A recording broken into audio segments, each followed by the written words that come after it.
Hey guys, kamusta? So welcome back here again sa aking YouTube channel. Bali sa video ito, may share ako sa inyo. Bali kung bago ko pa lamang dito, huwag kalimutan mag-subscribe at please i-like mo na rin yung video ito para mas i-recommend pa ito ni YouTube sa iba pang viewers na gusto rin malaman itong tutorial natin.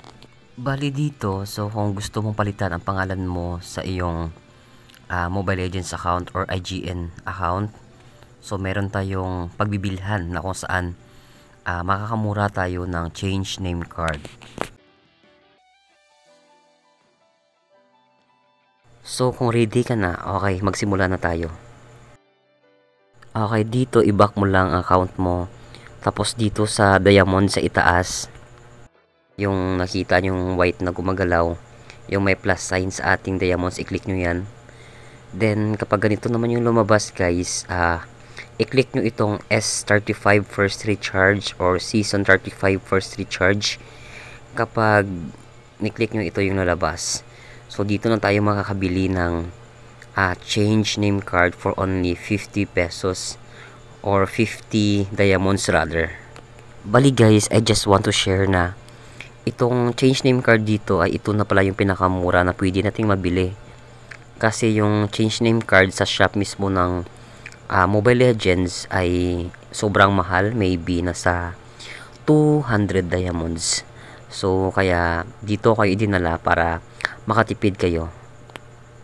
Pero bago mo ito guys mabili ay kinakailangan mo munang kumpletuhin itong 3/3. Yung 3/3 ibig sabihin yan ay kailangan mong mag-recharge ng diamond sa iyong Mobile Legends account ng 3 beses sa loob ng 3 araw din. Bale, ganito yung gawin mo. Okay, halimbawa ngayong araw, ayan, ipagpalagay natin na nag-recharge ka ng alas 4 ng hapon. Ayan, after mo mag-recharge ng alas 4 ng hapon ngayong araw, ay magiging 1/3. 1/3 na siya. So, dalawa na lang yung kulang na recharge mo. Yung next mo na gagawin, sa mismong araw, pagsapit ng gabi, mag-recharge ka ulit ng diamond sa iyong Mobile Legends account lagpas mga 9 o'clock pataas hanggang 10, 11 o di kaya sa umaga ka na lang mag-recharge, at pwede rin sa hapon at pwede rin sa gabi. Siguraduhin mong before mag 9 makapag-recharge ka na, at kapag nakapag-recharge ka na ay magiging 2/3 na siya. Bali, ang next mong gagawin is mag-recharge ka ulit pagsapit ng alas 9 pataas 9 onward, at magiging 3/3 na siya. At iyan yung pinakamabilis na magawa mo yung 3/3 na recharge ng diamond sa iyong Mobile Legends account sa loob ng 2 araw.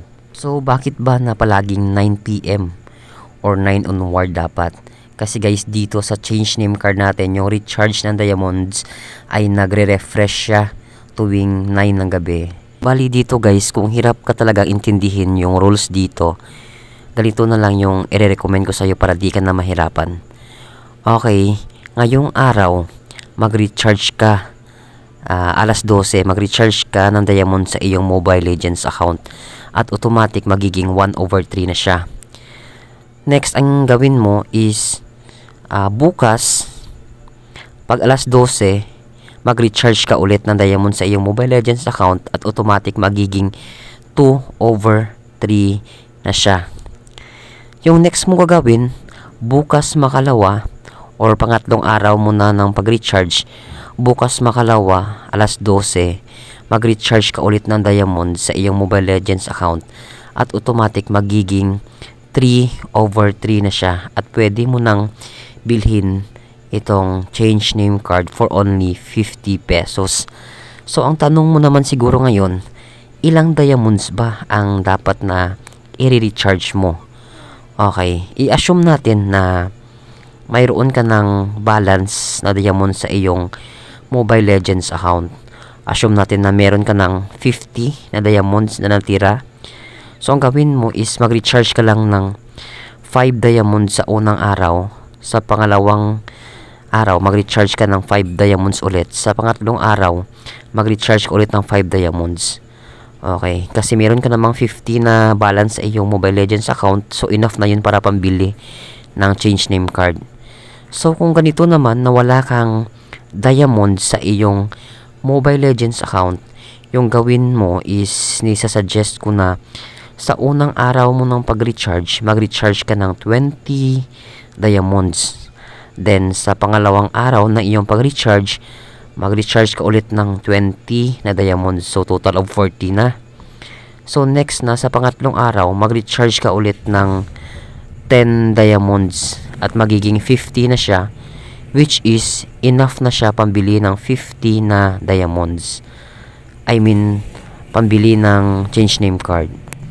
Then dito guys, I just want to explain na yung 7 days na lumalabas dito ay ibig sabihin yan na kapag nabili mo na itong change name card ay dapat magamit mo na agad ito sa loob ng 7 araw. Kasi kapag hindi mo nagamit ito sa loob ng 7 araw, simula nung araw na binili mo ito, ay mai-expired ito, mawawala at hindi mo na magagamit. At kapag nagamit mo na itong change name card, yung pangalan mo or IGN na account mo na dati napalitan mo na ng bago, ay permanent na po yan at hindi po babalik sa dati. Ayan guys, nabili ko na yung sa akin. Tapos i-back lang dito, punta ka sa profile mo at i-click lang yung pangalan or IGN mo at automatic lalabas ito. So dito i-type mo lang yung bagong pangalan na gusto mo. So uulitin ko na kapag napalitan mo na or nagamit mo na dito yung change name card ay permanent na po yung pangalan mo at hindi po babalik sa dati sa loob ng 7 araw.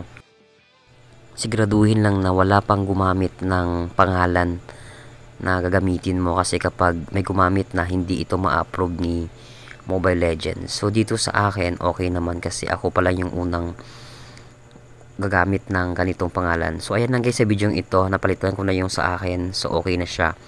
So sana nakatulong sa inyo yung video ito at na-explain ko ng maayos kung paano ninyo makuha yung 50 diamonds na change name card. So i-like yung video ito para mas i-recommend pa ito ni YouTube sa iba pang viewers, at the same time mag-subscribe ka na rin para sa ibang videos ko. So ayan lang guys, salamat, ingat po kayo.